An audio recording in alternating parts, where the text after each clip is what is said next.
क्या कभी आपने एंटीबायोटिक्स को ये सोच के फोन किया कि अब तो मैं ठीक हो गया हूँ, अब मुझे एंटीबायोटिक की क्या ज़रूरत है? अगर हाँ, तो आपने बिना जाने एक ग्लोबल पैंडेमिक की ओर अपना योगदान दिया है। एक global pandemic, anti microbial resistance. क्या आपको एंटी माइक्रोबियल रेजिस्टेंस या एएमआर के बारे में पता है? क्या आप जानते हो कि एंटीबायोटिक का ज़्यादा यूज़ आपको बीमार कर सकता है? कई बार हम बिना सोचे समझे छोटी मोटी बीमारी में भी एंटीबायोटिक्स ले लेते हैं,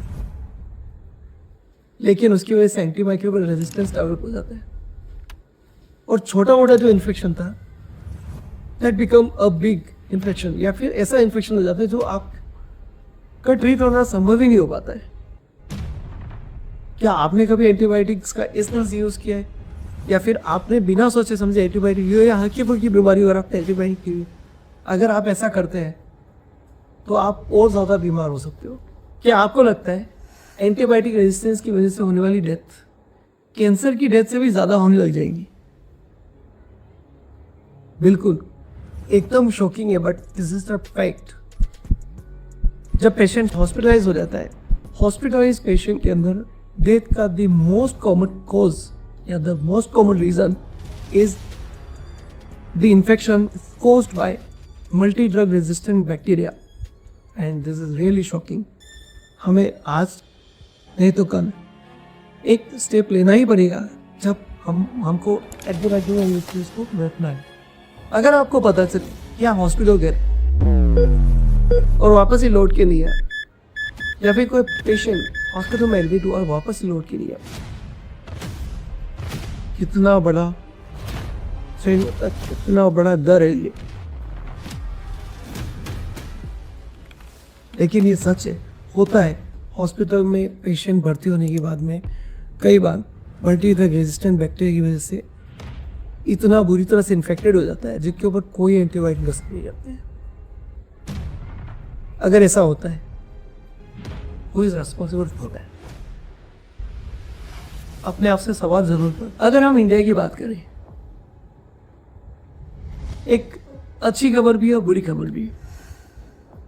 अच्छी खबर यह है कि हम एंटीबायोटिक के लार्जेस्ट कंज्यूमर हैं। It's a proud moment because we are the biggest market. और बुरी बात यह है कि हम अननेसेसरी एंटीबायोटिक्स यूज करते हैं। जहाँ ज़रूरत नहीं होती वहाँ पर भी एंटीबायोटिक यूज़ करें। आखिर ऐसा क्यों है हमारे यहाँ पर? अभी आपने सोचा है आखिर क्यों है हमारे यहाँ पर एंटीबायोटिक का कंजम्पशन बहुत ज़्यादा है? वर्ल्ड के किसी भी कंट्री में हमारे से ज़्यादा कंजम्पशन नहीं है। क्यों? बिकॉज हमारे यहाँ पर कोई रेगुलेशंस नहीं है। ओवर द काउंटर मतलब आप मेडिकल शॉप पे जाओ, मांगो, एंटीबायोटिक मिल जाएगी। ओवर द काउंटर आपको एंटीबायोटिक्स मिल जाती है, and that is something very dangerous. अगर ऐसा ही चलता रहेगा तो एंटीमाइक्रोबियल रेजिस्टेंस को रोकना मुश्किल है।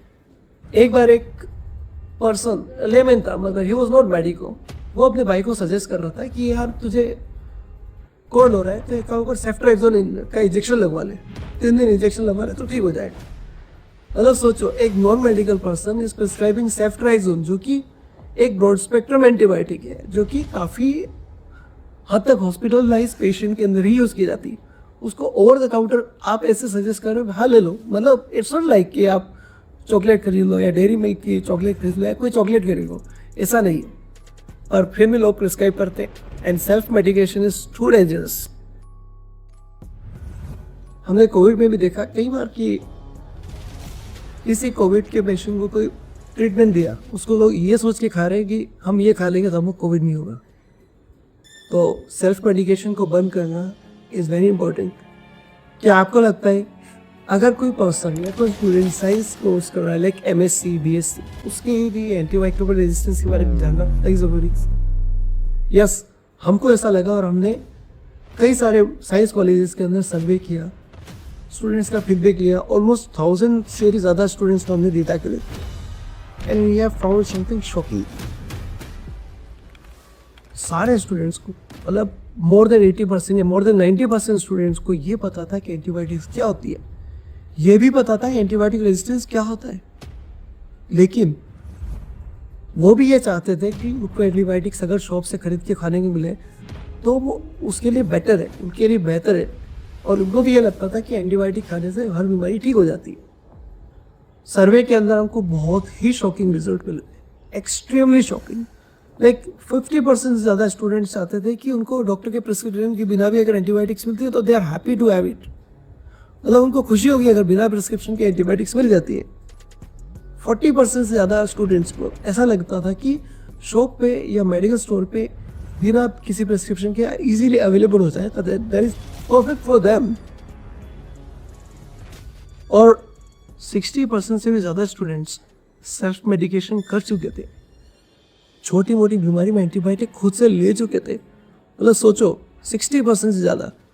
हम डॉक्टर भी प्रेस्क्राइब करते हैं, उसके अंदर भी कई बार ज़रूरत नहीं होती तब भी प्रेस्क्राइब करते हैं। तो अगर आप सेल्फ मेडिकेशन करते हो तो सोचो कि आपको कितनी बार एंटीबायोटिक आपने बिना ज़रूरत खाई होगी, या हो सकता है कितने साइड इफेक्ट्स आपको उनके हो चुके होंगे और आप कभी नहीं सोचते। हमें नॉलेज है, हमको तो क्या है कि इधर से ज्ञान मिला, उधर से ज्ञान मिला, कुछ व्हाट्सएप यूनिवर्सिटी से ज्ञान मिलता है, उसको लेके हम अपने हिसाब से हम डॉक्टर बन जाते हैं, कभी इंजीनियर बन जाते हैं। इंजीनियर बनना एक चीज़ है, लेकिन डॉक्टर अगर बनोगे बिना नॉलेज के that can be dangerous for your own health. अपनी हेल्थ से खिलवाड़ करना बंद करना बहुत ज़रूरी है। हमने एंटीबायोटिक रेजिस्टेंस के बारे में इतनी सारी बात की।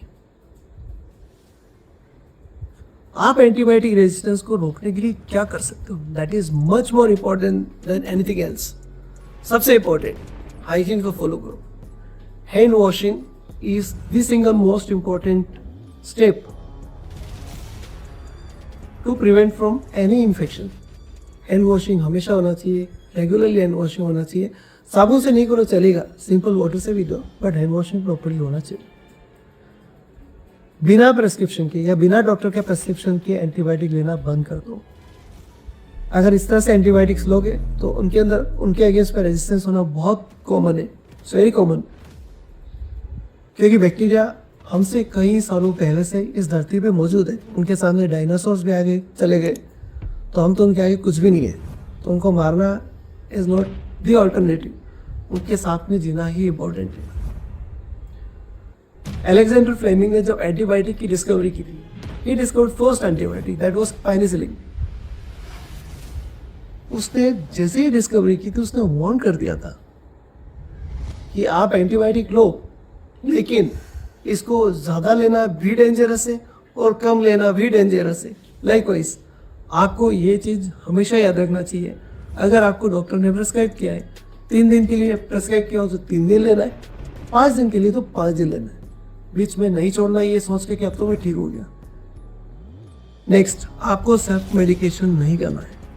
छोटी मोटी बीमारी हमारी इम्यूनिटी से ही ठीक हो जाती है। सो एंटी माइक्रोबियल रेजिस्टेंस को मैं आपको कंक्लूजन में बताता हूँ, ये क्यों होता है, कैसे होता है, कब होता है। सबसे इम्पोर्टेंट ये क्यों होता है। जब आप बिना वजह एंटीबायोटिक लेते हो, बैक्टीरिया के अंदर रेजिस्टेंस डेवलप हो जाता है। क्या आपने कभी सेल्फ मेडिकेशन किया है? आई एम श्योर कि काफ़ी लोगों ने एंटीबायोटिक को ओवर द काउंटर पेन के लिए खाया होगा। उनको लगता होगा कि एंटीबायोटिक्स खाने से मुझे बहुत जल्दी रिलीफ होगा, लेकिन ऐसा नहीं होता है।